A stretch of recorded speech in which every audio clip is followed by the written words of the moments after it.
Então, boa noite, pessoal. Vamos para a nossa aula de arquitetura. Estão previstas duas aulas de arquitetura. Uma sobre a arquitetura RISC-CISC, relacionada à CPU, basicamente a CPU.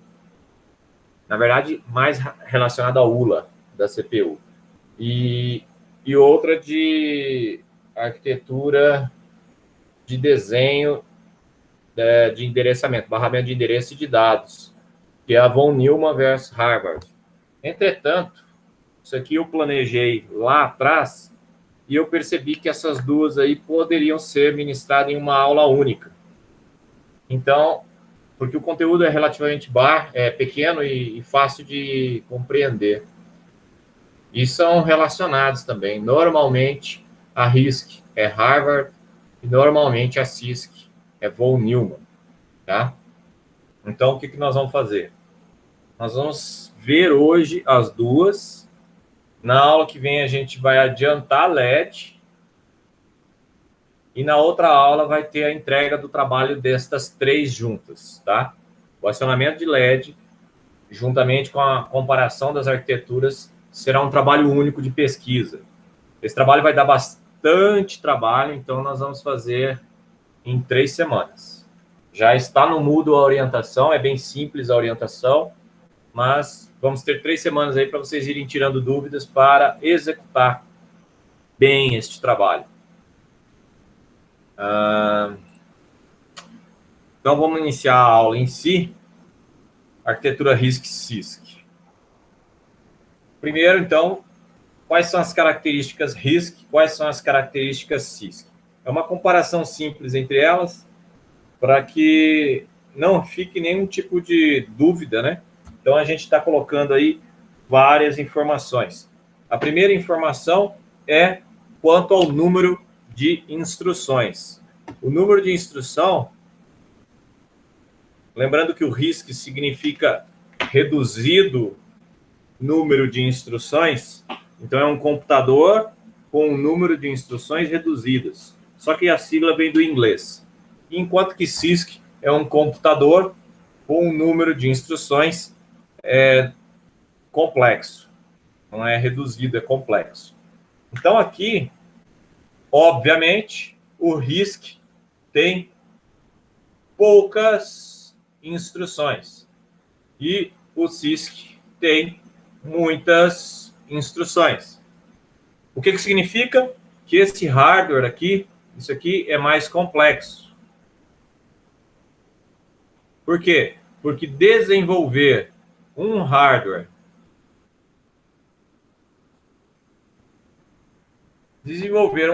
que tenha mais instruções, significa que na ULA dele, lembra aquele exercício de uma ULA de 4 bits? Inclusive tem um chip ULA de 4 bits para vender.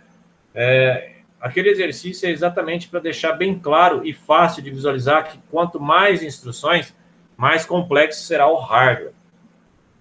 Então, por isso que o CISC tem esse C, o primeiro C dele aqui é de complexo. Tudo bem?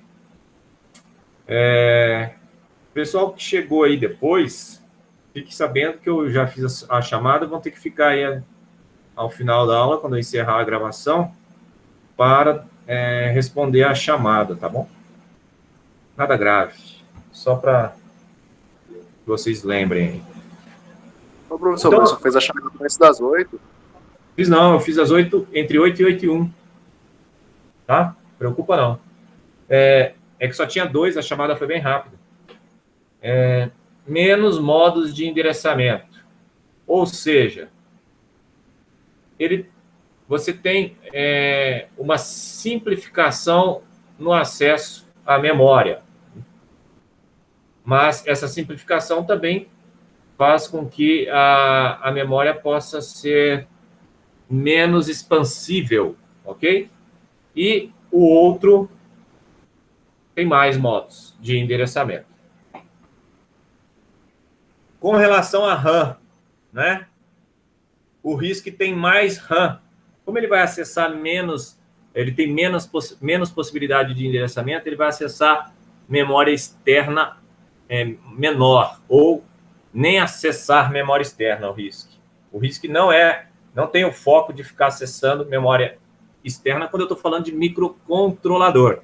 Quando eu estou falando de microprocessador, todo microprocessador precisa acessar a memória externa.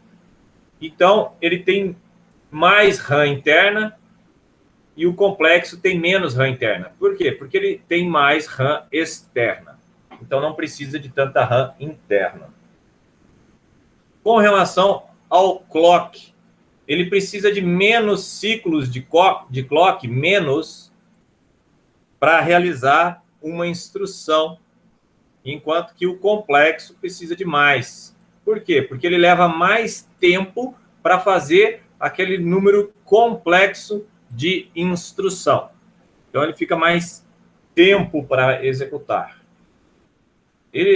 O RISC, ele nasceu e ele é perfeito para códigos pequenos e simples, enquanto que o CISC, códigos grandes e mais complexos, com mais necessidade de funções. Só para ilustrar aqui, né, quando a gente fala muitas instruções, se a gente pegar aqui o exemplo do CISC, que eu não coloquei aqui, né, mas ele está aqui também, é o 8051. Outro que estaria aqui é o Z80. Z80. Só para você ter ideia, o Z80, ele tem aproximadamente 500 instruções. 500 instruções são muitas instruções. E o 8051 tem 256 instruções. Ok? Enquanto que um PIC, esse PIC que está aqui, ele costuma ter a partir de 33 instruções. Olha o tanto que é menor. Ok? Muito mais simples a CPU, muito mais tranquilo muito mais barato até de implementar esse aqui. É até estranho o 8051 ser mais caro do que um PICzinho básico. Eu acho que isso aí é marketing, porque o PIC ele é mais rápido. Ele é mais rápido porque ele executa as instruções em menos clock. Muitos conjuntos de registradores. Claro que ele tem muitos conjuntos. Ele não tem mais RAM interna. A RAM interna, na verdade, ela é usada em boa parte para registradores.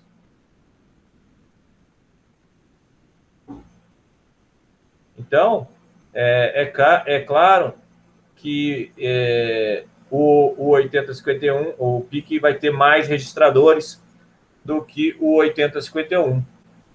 Um único conjunto de registradores. A grande vantagem do RISC está aqui, ó, baixo consumo de energia contra alto consumo de energia. E é por isso que os smartphones, né? Então, eu vou por aqui, smartphone,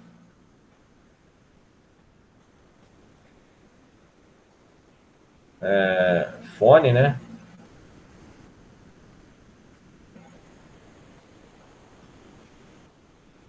Os smartphones, por precisar economizar energia, foi pensado na arquitetura RISC nele. Então, os microprocessadores utilizados nos smartphones são RISC. E, além disso, esse aqui foca em otimização de software. Olha só. O que é otimização de software? O software que é usado para fazer a implementação da maioria das coisas, ok? E esse aqui é de hardware. Ou seja, o hardware é capaz de fazer mais coisas. Olha o número de instruções aqui que eu falei, ok? Então, o número de instruções é maior aqui no CISC. E aí tem os exemplos aí, né? Os mais famosos são o PIC e os ARM e AVRs. Tem os MIPS também, que são bem famosos. Esses ARCs aqui eu só ouvi falar quando fiz a pesquisa para colocar esses exemplos. Enquanto que aqui os famosos são o x86, o 8051 e os AMDs da vida. Todos eles são CISC. Alguma pergunta, pessoal? Posso pular? Tá tranquilo? Muito bem, acabou então ali a história do RISC versus CISC. Por isso que eu comentei e nós iríamos ver tudo isso aqui em uma única aula, né? Agora, nós vamos falar um pouco sobre as duas possibilidades de arquitetura de barramento. Nós temos aqui a von Neumann versus a Harvard.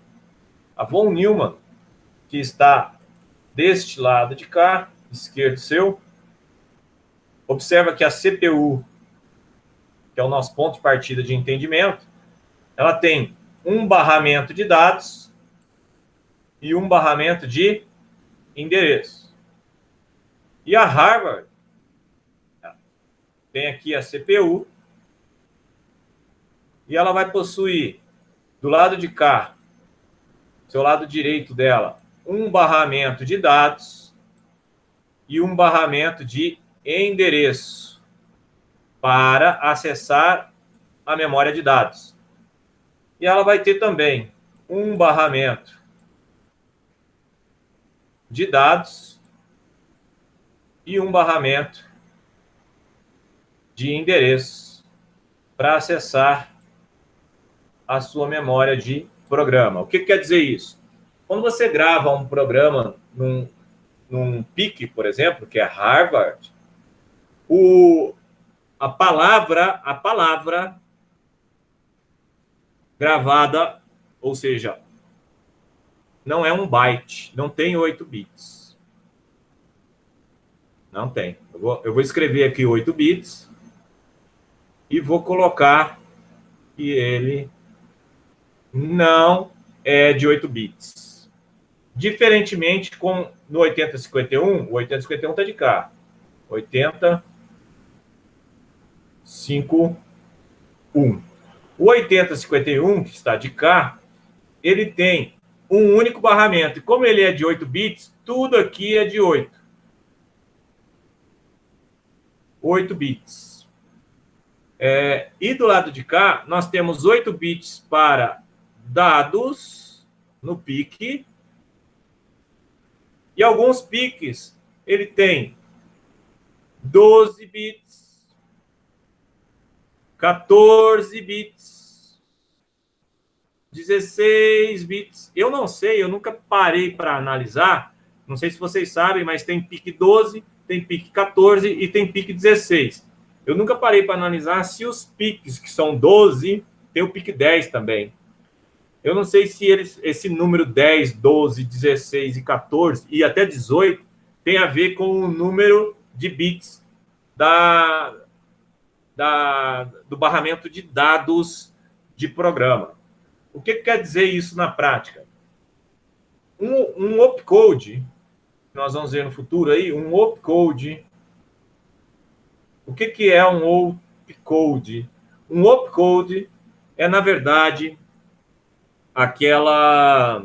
aquele hexadecimal ou binário que a gente coloca na CPU, que a gente lê na memória de programa e coloca aqui na CPU, informando para a CPU qual foi a seleção de instrução a ser executada.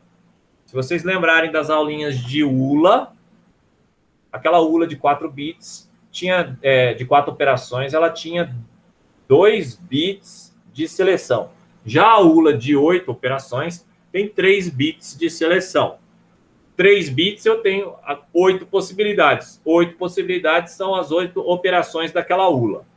Como aqui nós estamos falando de um PIC, do lado de cá é um PIC, por aqui PIC.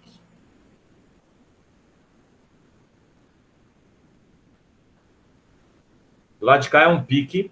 O PIC, ele tem 12, 14 ou 16 bits. Significa que a palavra do opcode, o opcode apenas, então eu vou pôr aqui um exemplo de 10, só para não ficar muito demorado. Então foram 4, mais 4, faltou um aqui. Então ela tem 10 bits.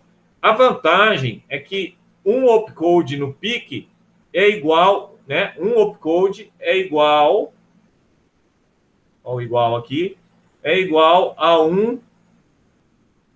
uma palavra.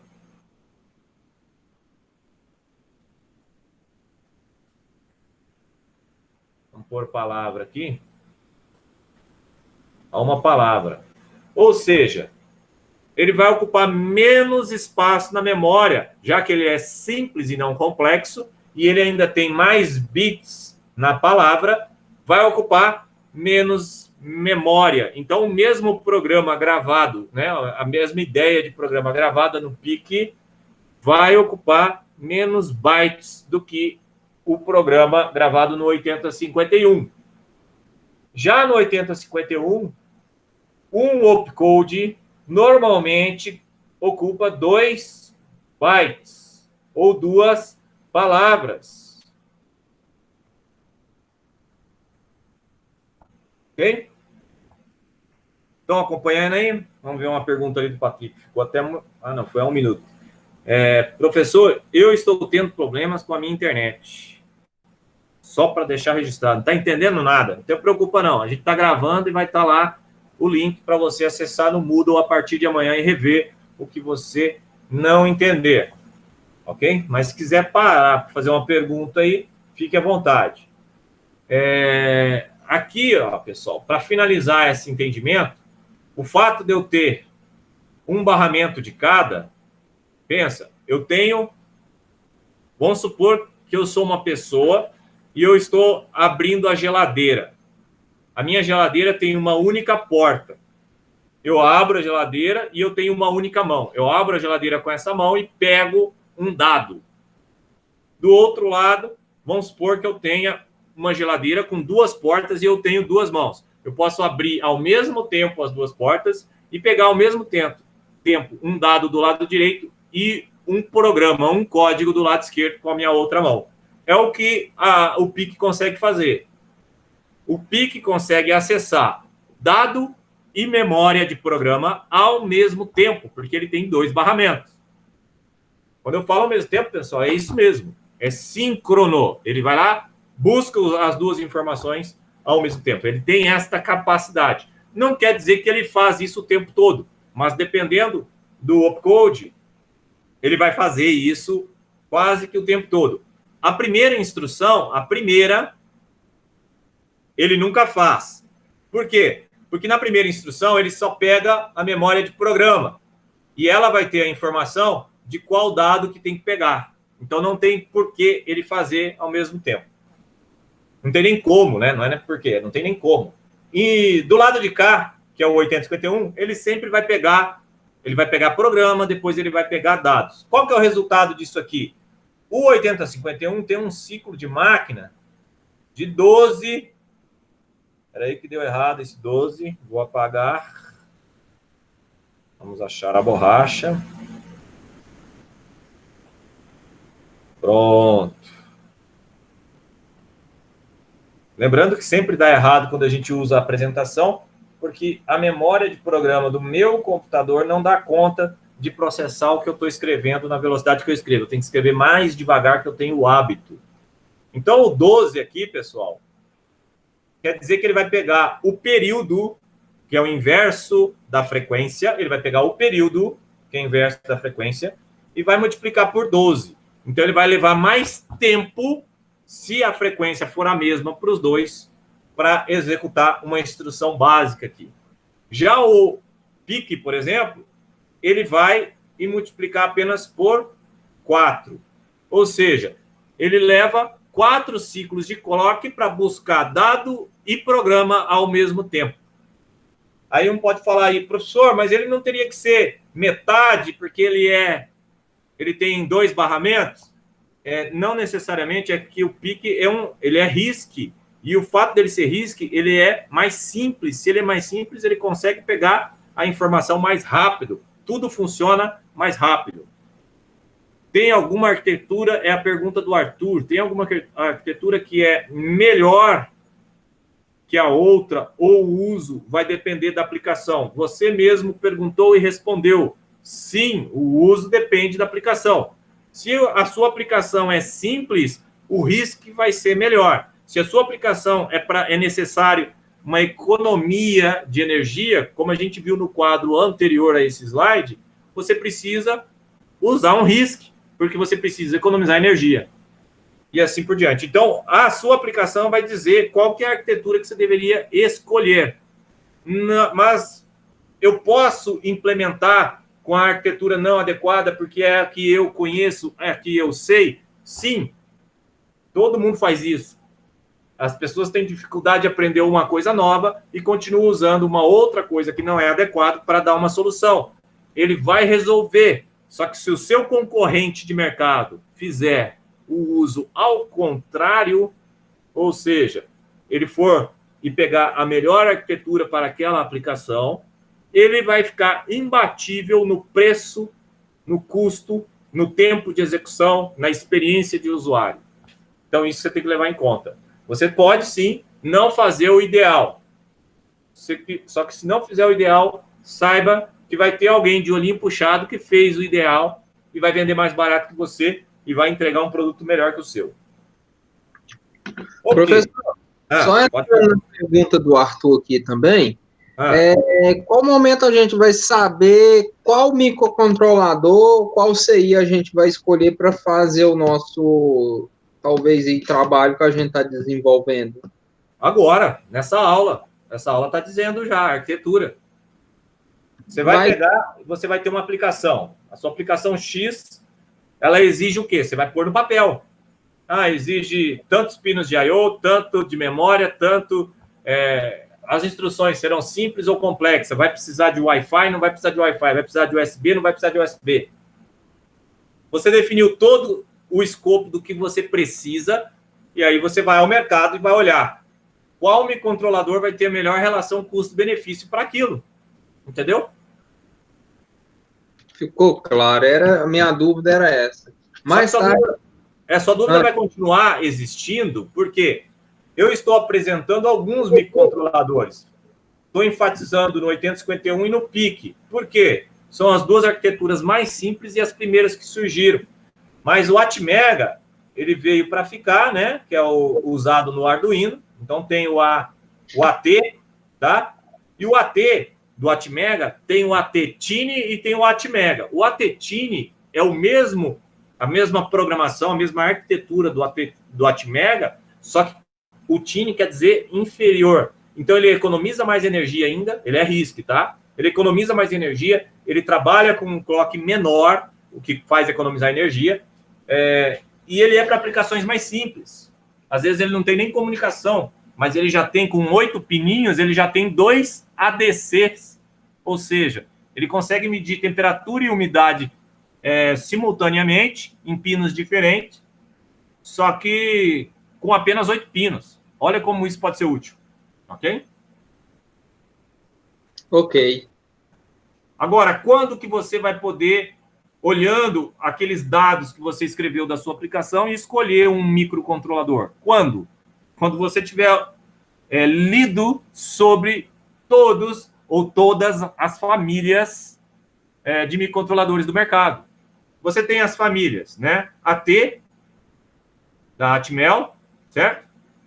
Tem as famílias... eu não sei se é AVR, né? Eu acho que é AVR. AVR, vocês têm a família ST. Essa ST veio para brigar com a Atmel. E ela é aquela do ESP32. Ela não é microcontrolador de 8 bits, não. É de 32 bits. E ela vem com 32 bits de microcontrolador dual core. Anota aí, dual core. O que quer dizer isso? Programação paralela.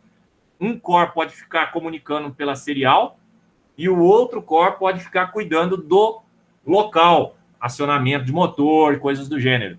Então, ele é para a internet das coisas. Falou internet das coisas, se você não usar esse aqui, você vai ter o dobro do trabalho. Simples assim, entendeu?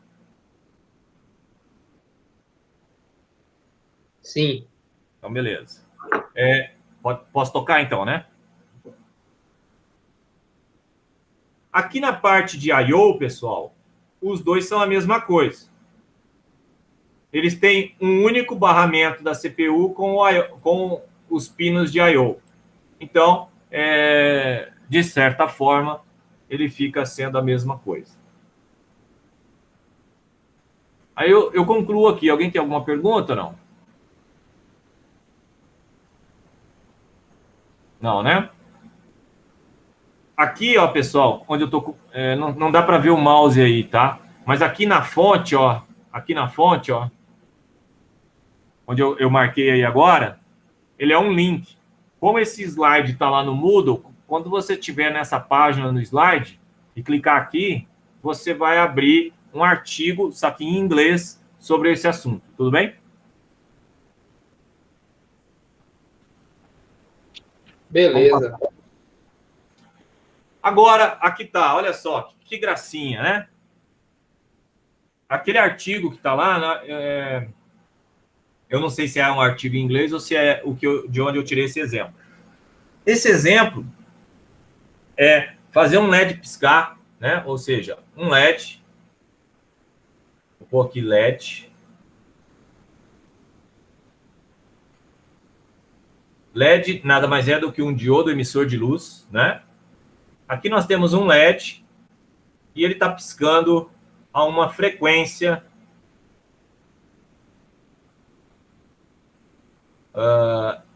de 2 Hz. O que significa isso? Se a frequência do LED é de 2 Hz, então, obrigatoriamente, o período é de quanto, pessoal?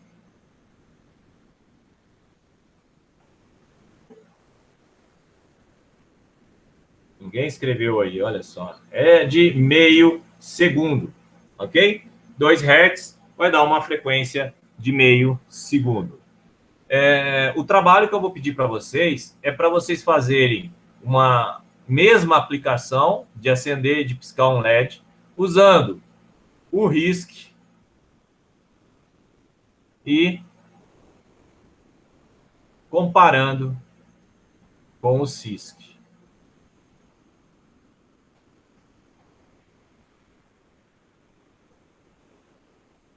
Ok? O RISC vai fazer com o CISC. Por que vai ser importante isso aqui? A ideia desse trabalho, desse exemplo que vocês vão fazer e esse trabalho de casa, vocês vão fazer isso tudo na simulação, tá, pessoal? Então, se vocês vão simular, eu vou ter uma sugestão para você. Você pode simular esses exemplos, você vai pegar pronto. Vai pesquisar.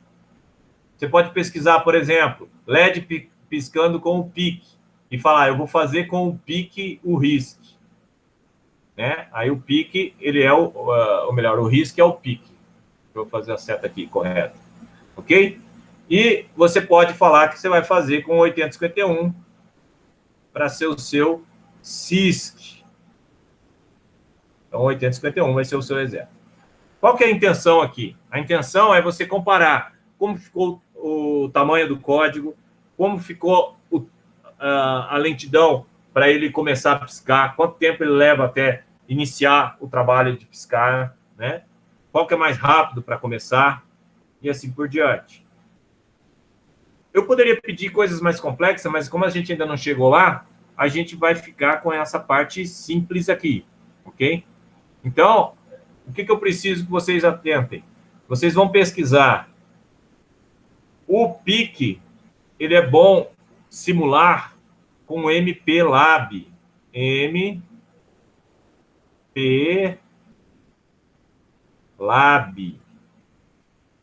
Ok? O que o MPLAB permite você fazer? Você faz o código, assembla, e ele vai... como é que fala? Ele vai apagar, né? Deixa eu apagar isso aqui, que ficou ruim. Ele vai mostrar para você o tempo, porque ele tem lá o tempo. Qual o tempo? O tempo de execução, em microsegundos. Ele vai mostrar para você. E aí você vai usar o MPLAB, que é da própria Microchip.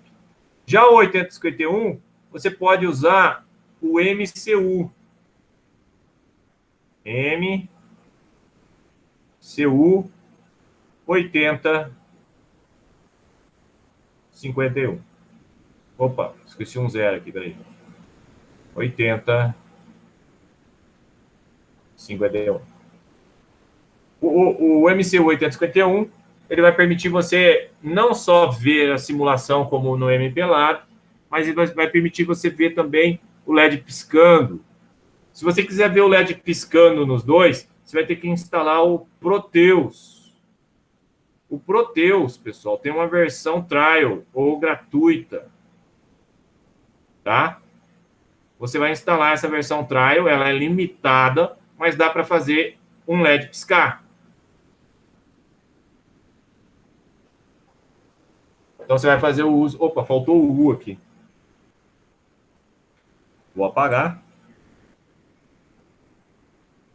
E vou botar Proteus.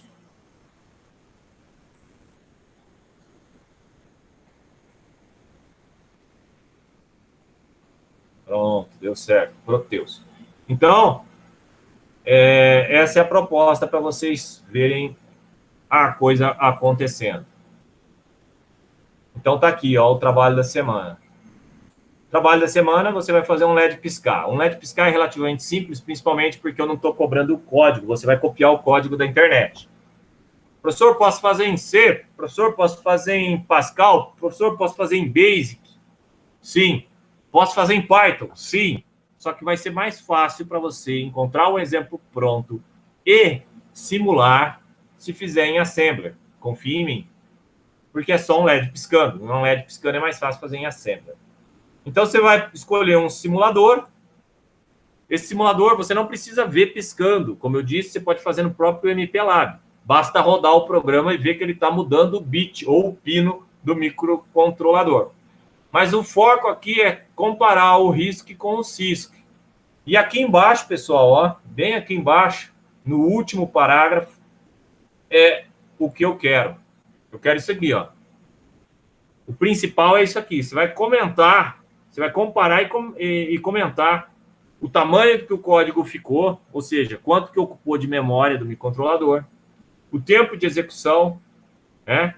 Lembrando que você tem que fazer o teste com a mesma frequência. Se você usou 12 MHz para um, você tem que usar 12 MHz para o outro, senão não é justo. É na mesma frequência.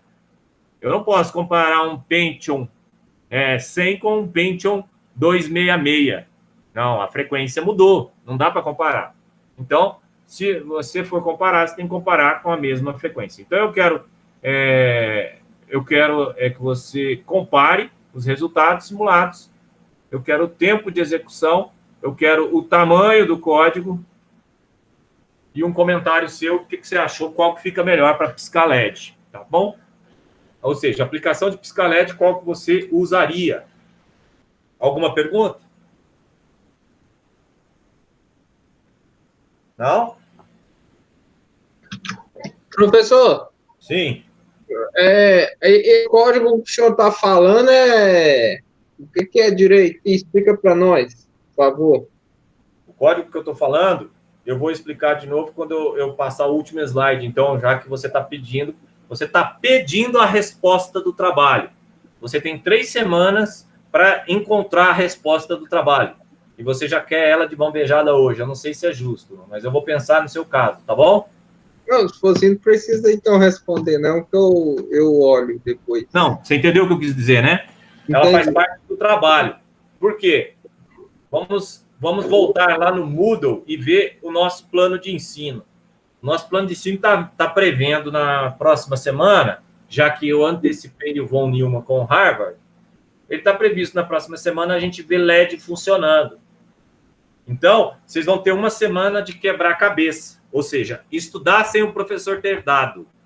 Entendeu? Depois que você estudou, tentou e, vamos supor, não conseguiu, vai chegar e vai vir com esse tipo de pergunta, cheio de dúvida. Só que não essa pergunta tão vaga. Qual que é o código que eu tenho que fazer? Não, você já vai ter lido a respeito, estudado a respeito, você vai chegar aqui e vai perguntar, eu vi esse código, professor, e eu não entendi esta linha, eu não entendi este comando, e etc e tal, ok?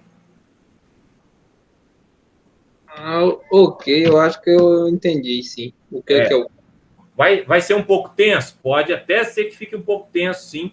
Por quê? Porque vocês estão cru, mas faz parte do processo de ensino-aprendizado você tentar fazer um pouquinho, tentar resolver um exercício, mesmo sem ter tido a explicação ou o ensinamento. Lembrando que explicar, eu estou explicando o que é para fazer, mas eu não estou ensinando a fazer. Eu estou esperando que vocês procurem e aprendam a fazer sozinho. Se vocês não aprenderem a fazer sozinhos, na próxima semana eu vou mostrar como que faz. E aí, o trabalho vocês só vão entregar depois. Ou seja, você vai ter a chance de fazer sozinho. Se conseguir, você vai estar melhor do que quem não conseguiu em termos de aprendizado.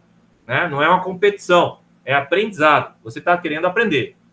Porque a gente aprende fazendo. A dificuldade ao tentar fazer gera um aprendizado. Não é para gerar uma frustração, é para gerar um aprendizado. Aquela dificuldade vai gerar dúvidas novas que só vão existir se você tentar fazer. Ah, mas eu posso ir para casa e não fazer nada nesta semana? Pode. Na semana que vem eu vou falar. Só que você perdeu uma oportunidade de tentar aprender sozinho. Ok? Então, para ajudar vocês a fazer o exercício, que é tentar aprender sozinho, aqui foram colocados links. Esses links, apenas o último é de clicar. Os outros dois, você vai ter que selecionar e copiar. Por quê? Porque alguma coisa deu errado lá, que ele não gerou link.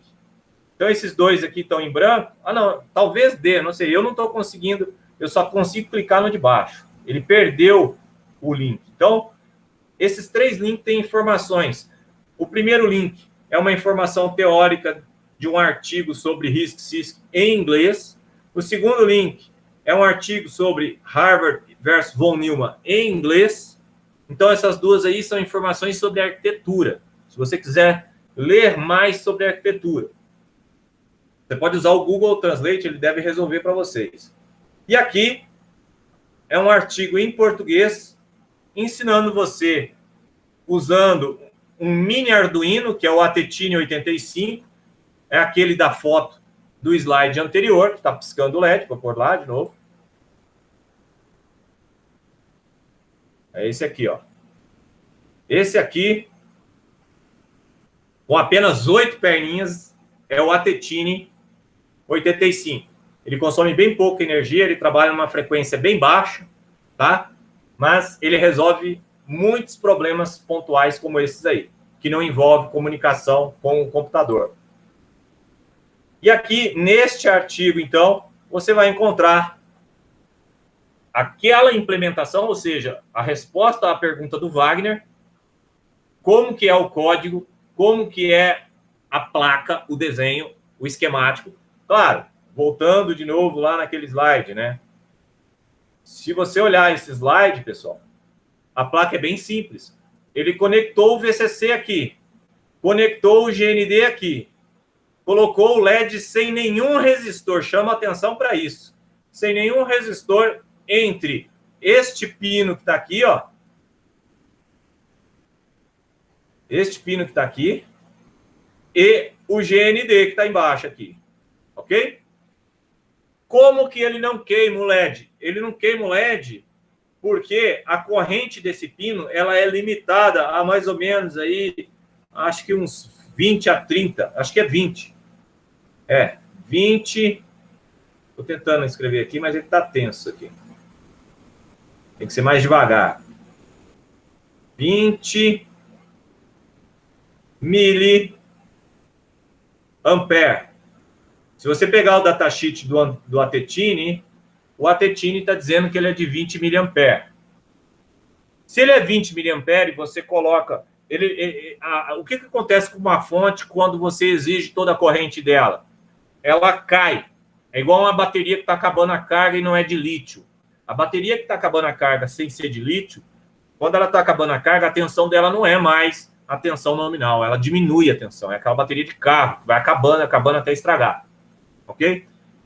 O que está sendo feito aqui é tentando estragar os componentes. Não é que estrague de fato, mas ele está usando a corrente no limite. Corrente no limite significa que a vida útil vai diminuir.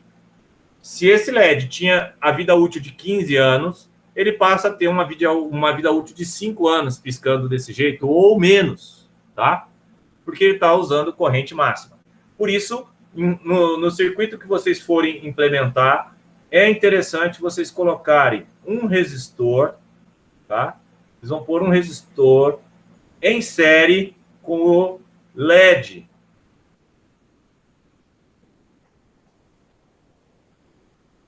Antes de ligar no GND. Ok? Lembrando que isso aqui é um LED emissor de luz.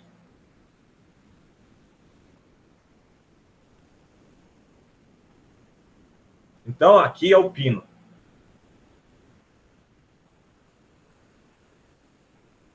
Então, vou pôr aqui pino.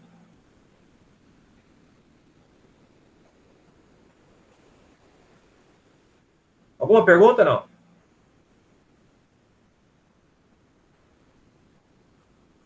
Ok, então a gente termina essa aula por aqui, em que a gente tem essas referências para vocês estudarem.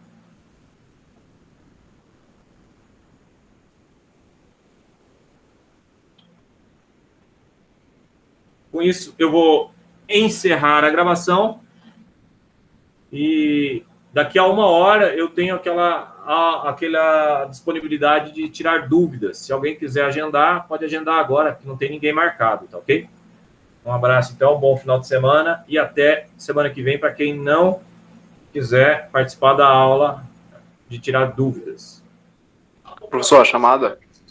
A chamada eu vou fazer depois que eu encerrar a gravação. Vou encerrar a gravação.